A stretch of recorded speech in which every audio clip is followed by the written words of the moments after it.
እዚህ ድረስ የደረሱት አሁን ኦሮምኛ የምትከታተሉ እንዳለ በኦሮምኛ እንዳለ ነው ማቀርብላችሁ አህመድ ይባላል ከዛ በኋላ የኦሮምኛውን ማትሰሙም ትንሽ ታገሱን ከዛ በኋላ ጉድ ነው ማሳያችሁ የዚህ ሁሉ አድል ምክንያት የአብይ አህመድ ሰራዊት ለምንድን ነው የሚሸነፈው ይሄ ሁሉ ሰራዊት ለምንድን ነው የሚሸነፈው ብላችሁ ውስጥ የሆነ ጥያቄ ውስጣችሁ የሚመላለስ ካለ ለዚህ መልስ የሚሆናለኝ ለዚህ ጥያቄያችሁ ለዚህ ውስጣችሁ ለሚረብሸው ጥያቄ እኔ መልስ ይዤላችኋለሁ ዛሬ ከዛ በፊት ግን የትም እንዳትሄዱ ይሄ ኦሮምኛ ተከታተሉና የማትሰሙት ዝም ብላችሁ በጽሞና ጠብቁን ተመልሼ እመጣለሁ እሺ አኒ መጋንከያ አህመድ አብዱሰመድ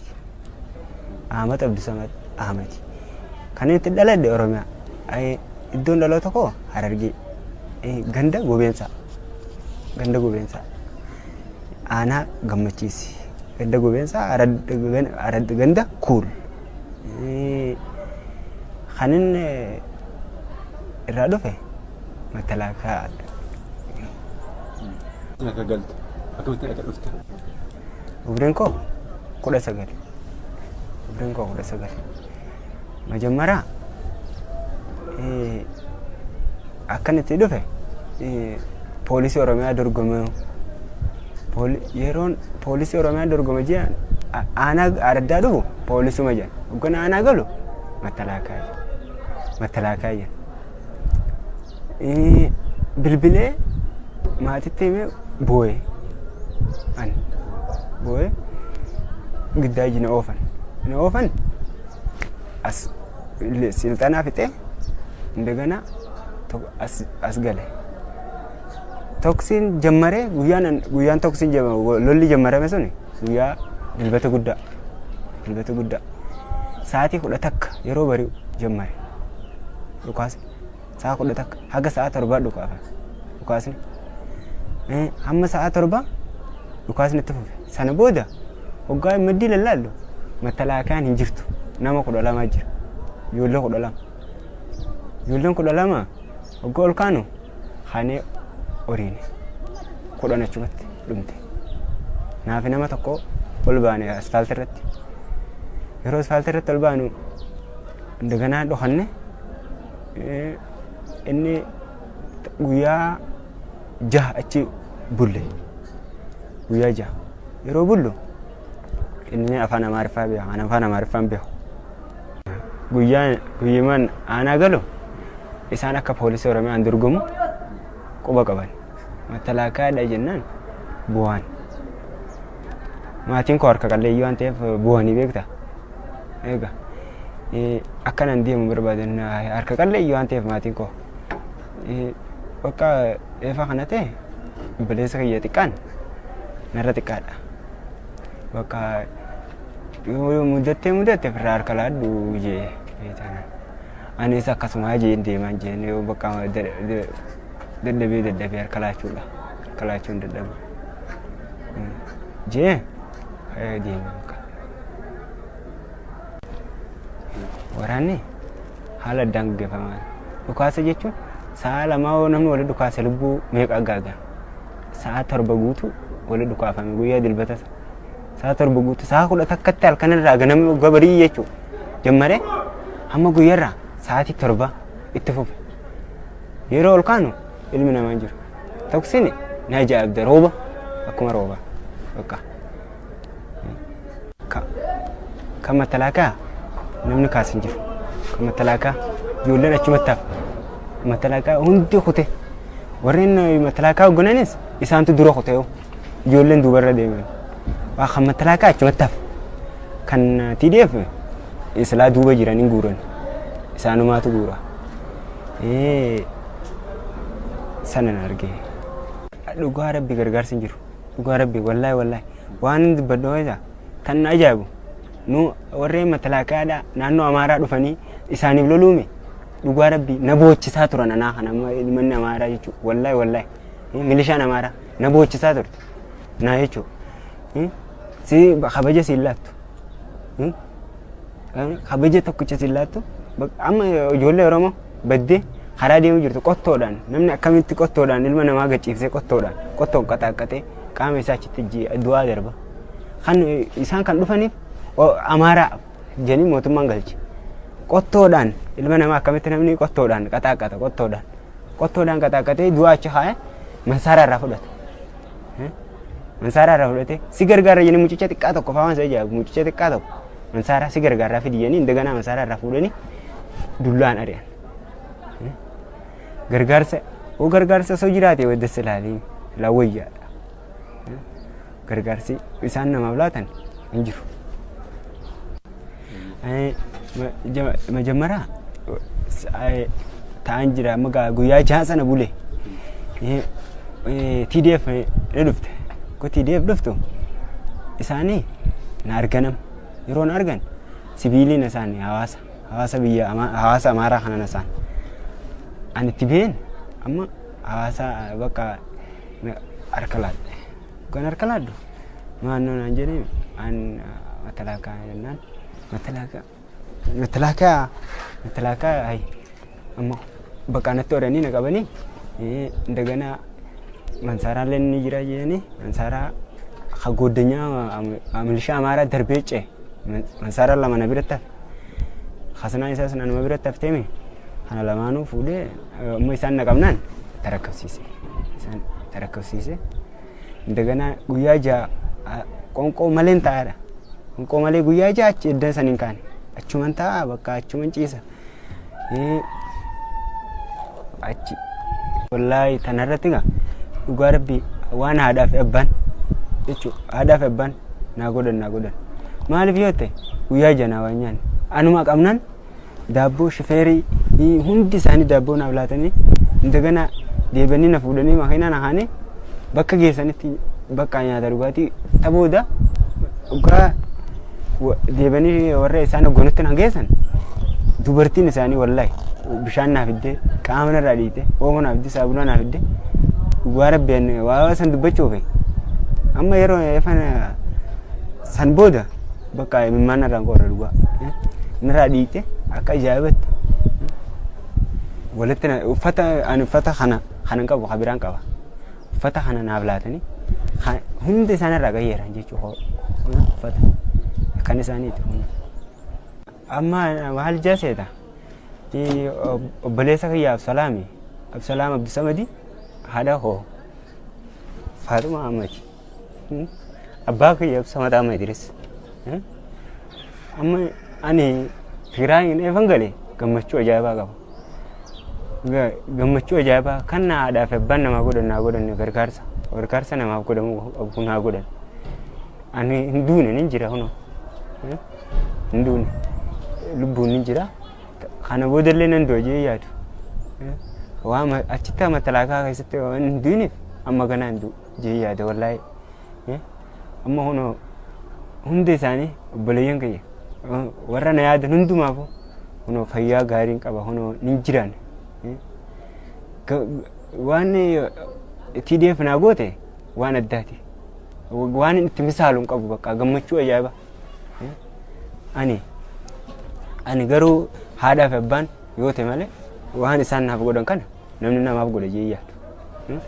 Dubartiin isaanii oomoo fiddeen irraa dhiite waan isa ajaa'ibu.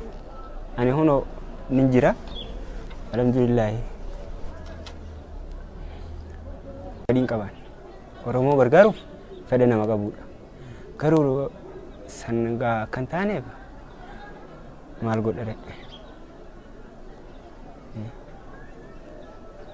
Oromoo gargaaruuf fedhiin qaba sirriitti gadi fageenyaan ani akkan Oromoo gargaaree gaa amma carraan argattu. Carraan hin jiru. Carraan akka itti gargaartu carraan hin jiru.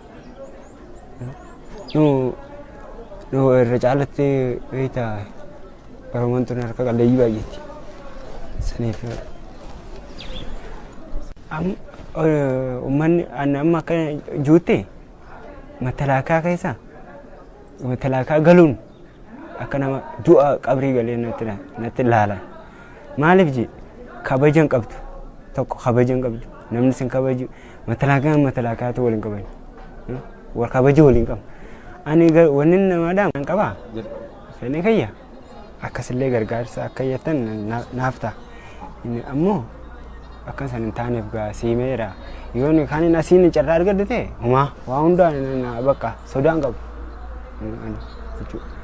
waan fedheewu maal carraa argattu kanaaf bakka biyyumatti galuudha hayyuun kan nyamma malee waan biraati abatti jira ani waan nama Oromoo ta'e tokko laaddu nama Oromoo ta'e tokko xiqqoo qabu dalagachuu malee deddeeme maaliin dorgomaan bakka an akka dhaamsa namni nama dhaamuun dhaamaa afaan akka ittiin dhaanne jee yaata jechuudha argeete gubadde argeete wallahi kan garuu kabaja ilmi namaa seelaatu ani ganaa kabaja keessa deebi'aa jee yaadeni kabaja akka biyya keenya deebi'ee Tigraay neefan seenee arge kabaja akkasii namni nama laatu sila amma namni eega xilaataa mireenuu wajjii walloofna akka isaan itti sabajan ni ajaa'ibte bakka sila xilaata jechuudha xilaanee warra walallee namanu namni xilaata ta'e tokko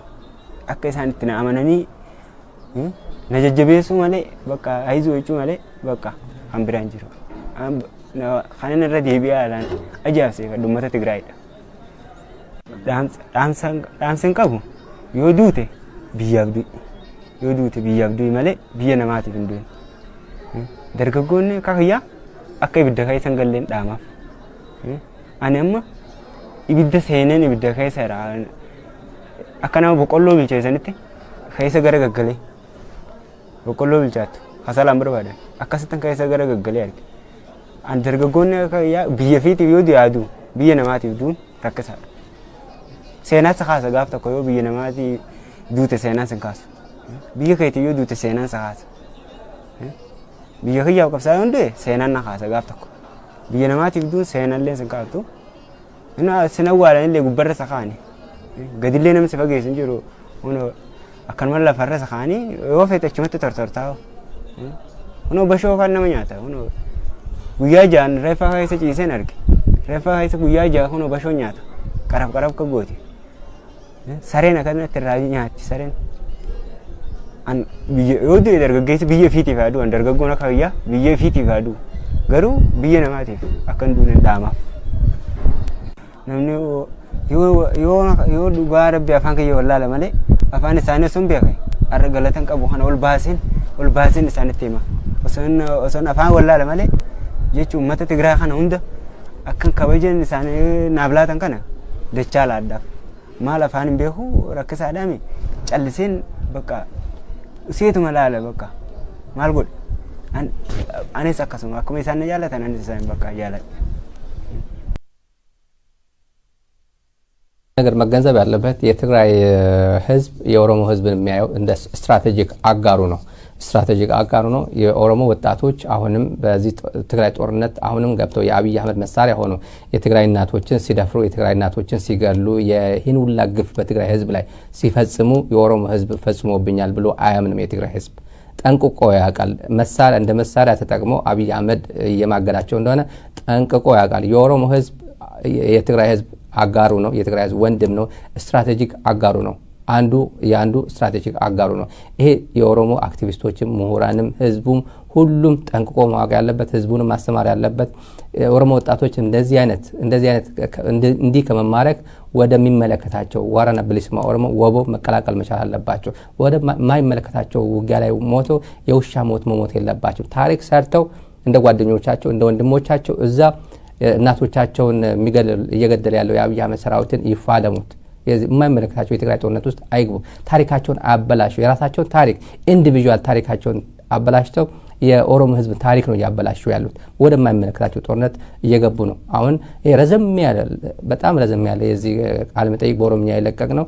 ሙሉ ምናልባት ቆርጣችሁ በማህበራዊ ሚዲያ በተለያየ መንገድ ሼር እንድታደርጉት የተለያዩ የሚዲያዎችም የብሮድካስቲንግ ሚዲያዎችም እንዲጠቀሙበት ፈልገን ነው እንዳለ የለቀቅ ነው። የዚህ ሽንፈት አብይ አህመድ ይሁን ሁላ ጦር አሰማርቶ በጀት መድቦ ምን በጀት የለው ህዝብን ያው እንደምታውቁት ነው ማይኖሪቲ የሚሉት የትግራይ ህዝብ አናሳ ብሔር እያለ የሚያንቋሽሹት የትግራይ ህዝብ ምንድነው ሚስጥሩ? አብይ አህመድ ይሁን ሁላ ድሮን እየተጠቀመ በአውሮፕላን በሄሊኮፕተር በሚግ እየተጠቀመ በሜካናይዝድ እየተጠቀመ ይሄ ሁላ የ120 ሚሊዮን ህዝብ ድጋፍ አለኝ ብሎ በሎጂስቲክስ በምግብ በመናምን እየታገዘ ገንዘብ የወር ደሞዝ አዋጣ እያለ የነጋዴው በሙሉ እያስጨነቀ ብር እየሰበሰበ ሰራዊት ይደግፋል ብሎ እየበሉት ነው። በነገራችን ላይ ትላንት ያቀረብኩት አንድ ልጅ አንድ በሬ ነው ወደኛ ኃይል የመጣችው አንድ በሬ ነው የበላ ነው እንጂ ሌላ ምንም ነገር የበላ ነው ነገር የለም ብለዋል ትላንት የወለኔ ብሔረሰብ ተወላጁ። የዚህ ሁሉ የሽንፈት ምክንያት ግን አንድ ነገር ወደ እናንተ አቀርበው ሁለት ነገር ነው ማቀርብላችሁ፣ በትዕግስት ጠብቁኝ። የትግራይ ጦርነት እንደተከፈተ ትግራይ ውስጥ የነበሩ በሙሉ የእግር ኳስ ክለቦች ሽረ ሱሑል እግር ኳስ አዲግራት ዩኒቨርሲቲ ወልዋሎ አዲግራት ዩኒቨርሲቲ የመቀለ ሰብዓ እንደርታም ሙሉ በሙሉ ከጨዋታ ውጭ ሲሆኑ አንዳንድ ተጫዋቾች ወደ አዲስ አበባ ሄዶ ክለብ ፍለጋ ይሄዱ ነበር። አንዳንዶቹ ደግሞ ይሄን ሁላ ጉድ እያየን እናቴ እየተደፈረች ቤት እየተቃጠለ እህቴ እየሞተች ወንድሜ እየሞተ እናቴ እዚህ እንደዚህ አይነት ግፍ እየተፈጸመባት እኔ አልሄድም የትም አልሄድም ብሎ ምርጥ የሚባሉ ተጫዋቾች ከትግራይ መከላከያ ሰራዊት ጎን ተሰልፈው ስልጠና ወስደው ታዋቂ የሚባሉ በመስንት ሺህ የሚከፈላቸው አሁን የኢትዮጵያ ፕሪሚየር ሊግ ደሞዝ ታውቁታላችሁ ስንት ሺህ እንደሚከፈላቸው ዛሬ ታውቃላችሁ። 5 ሳንቲም የዚህ ጉዳይ ብር አልፈልግም ክብሬን ነው ማስጠብቀው ብሎ ወደ ትግራይ መከላከያ ሰራዊት የተቀላቀለው ታጋይ ሰይድ ሁሴን ከሽረ ሱሑል እግር ኳስ ክለብ ነው ወደ ትግራይ መከላከያ ሰራዊት ገብቶ አስደናቂ ታሪክ እየሰራ ያለው። የዚህ ሁሉ የትግራይ መከላከያ ሰራዊት ጀግንነት ሚስጥሩ ከውዙ ነው፣ ምክንያቱ ነው፣ ከኋላ ተሸክሞት ያለው ምክንያቱ። ለዚህ ጦርነት ዋናው ዓላማ ነው።